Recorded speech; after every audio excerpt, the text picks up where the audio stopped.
right, it's Bomani, it's Mina, it's Michael, and there's a dog. Mike, we talked a little earlier about DeChambeau, Bryson DeChambeau. You know, he gotten all swole, and I was just kind of joking that he saw Koepka and was like, "No, I'm going to be the swollest." But is that kind of what happened? I just know that if the PGA Tour actually has a swole off, I want you to be one of the judges out there. But look, there's some irony to the fact that Bryson and Brooks had some words at the Northern Trust a little while ago where Brooks made comments about Bryson being a slow player. What I don't understand is if I hit it in the water, I have to take a penalty stroke. It's in the rule book. And then you have 40 seconds to hit a shot. That's in the rule book too. So I don't want to take a penalty shot. I mean, so where is that's in the rule book? They're all in the rule book. So figure it out and penalize somebody. It seems now there's so many sports psychologists and everybody telling everybody that they can't hit it until they're ready, and that you have to fully process everything. And I mean, I take 15 seconds and go, and I've done all right. So I don't understand what they're. It's just frustrating as a player. When you're out there, you know, sometimes they might be trying to decide what club to hit. Well, you've had a day to think about it, and it's pretty clear what the tee shot is. So, I hate it. But when people start talking to me about slow play and how I'm killing the game, I'm doing this and that to the game, that is complete and utter you know what. That's not fair, you know. And look, I'm not really that sensitive of a guy. I don't get hurt by a lot of things. It's not like I'm throwing clubs and slamming clubs, you know. This is a conversation about playing golf in a certain time manner. If we really want to talk about this, if we really want to do something about this, let's look at the other people that are associated to it. So, for example, we've got 2.5 minutes, 2 minutes to walk to the next shot for most tour players. It's how long it takes. Go look it up. Some players take 25 seconds, 20 seconds. Cool. I take 30 seconds on average. You can look that up. So yeah, I'm going to take a little bit longer because that's my job. I'm supposed to provide entertainment for you guys so you guys can have a good time watching it. That's not fair when people are putting me in a bad light, guys. I'm trying to do my absolute best. I'm trying to provide entertainment. And I hope that people can realize that it takes more than just me playing a shot in 30 seconds or 40 seconds for us to call it slow play. Well, there's times that absolutely it does take me a little bit longer. But if you watch me, if you seriously do your due diligence and watch me walk from tee shot to tee shot, I'm the first guy up to the ball. Think about this now, guys. If, let's say, I hit a shot past a guy that's in the fairway as well. I go up there, I'm maybe 10 yards ahead. I can't go walk in front of him because that's kind of not good etiquette, right? The other thing, too, is I'm waiting probably 15, 20 more seconds for them to get there. That's a huge issue, too. So now you add on 20 seconds there. You add on me taking 10 more seconds because they hit their shot, then I go get my numbers. 10 more seconds to do that. You got 30 seconds that's already gone that you can't account for. Did any players say anything to you to your face between last Oh, no.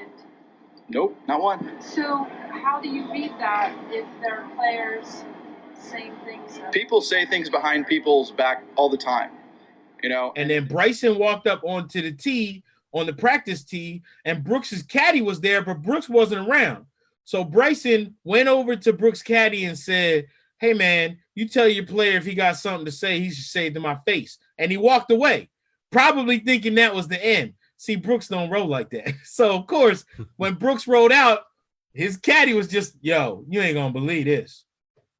Bryson just rolled up and said, "If you got something to say." He probably didn't even finish that sentence, and Brooks was high-stepping right over to Bryson and said right to his face what he had to say. Now, this is when Bryson was not swole. So this all went down.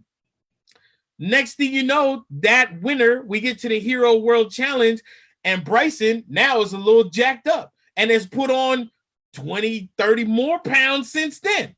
So the theory is Bryson being called the scientist is like the golf nerd, got sand kicked in his face and decided you ain't kicking no sand in my face no more, and just started protein shaking it up. And so now, even now, Brooks still makes fun of the fact, he's like, "Hey, protein shakes, bro. Come on, man. Come on, man." Like, so let's just say the two of them are not friends. They're not going to be hanging out anytime soon. Brooks is not going to stop working out. And Bryson said he wants to get a little bit bigger. So that swole contest might happen. I love this because the as I understand, Bryson's whole thing is that he's swole for science and physics and because he's into math. But what you're saying is it's just a bro thing. It's just about testosterone, which is it's like the most dude story ever. Didn't it spill over onto social media at one point?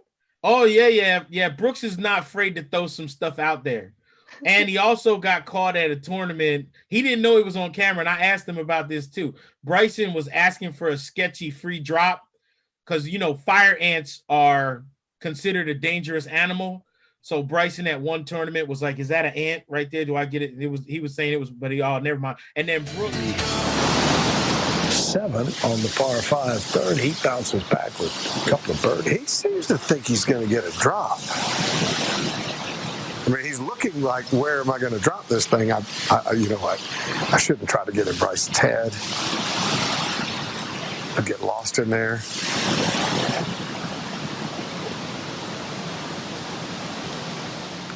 So, rules official, Ken Taggart.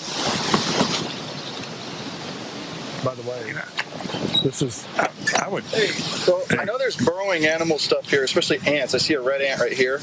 I'm stepping right on it. So you got, I don't know what this is, but then there's some holes right here with ants in it coming out of it. There's an ant just scrubbed into the bush. There, see that?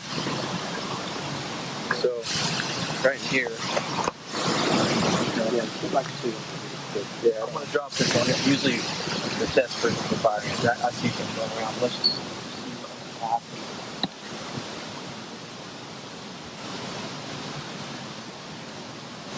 There's a few of them coming out.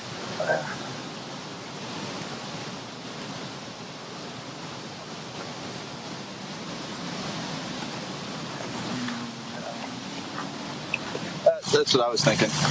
It's a different color. It looks like an ant hole or ant area. No. I mean, I see the coloration difference. I just don't see Bryson. I don't see. I mean, there's a couple down there, but those aren't. I don't see fire ants. Well, there was one that scrummed up through over here. It was here, and then it scrummed up over here. I mean, it's your call, but Yeah. I don't see any fire ants in the sense that would be, a dangerous situation. I mean, they're not, definitely dangerous. What about the hole behind the field right there? Anything right there? What is this thing? There's 2 of them. Obviously burrowing something. Yeah, and now it's just an animal hole. I'm just gonna mess with this one because it's not your deal.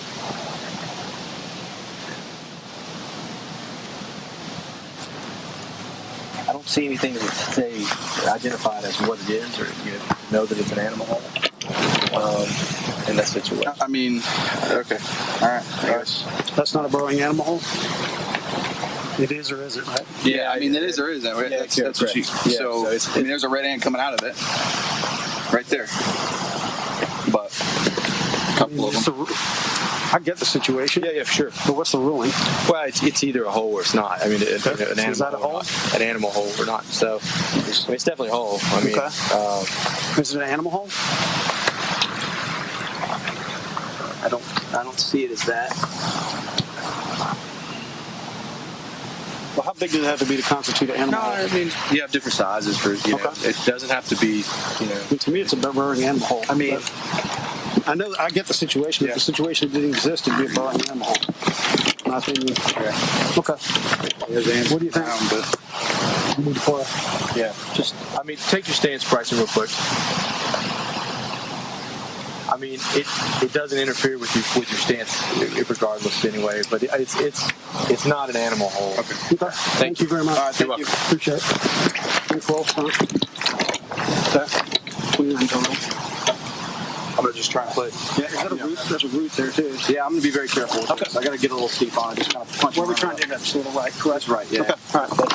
Be careful. A for effort. Yep. And I have no idea what how this ball is going to react.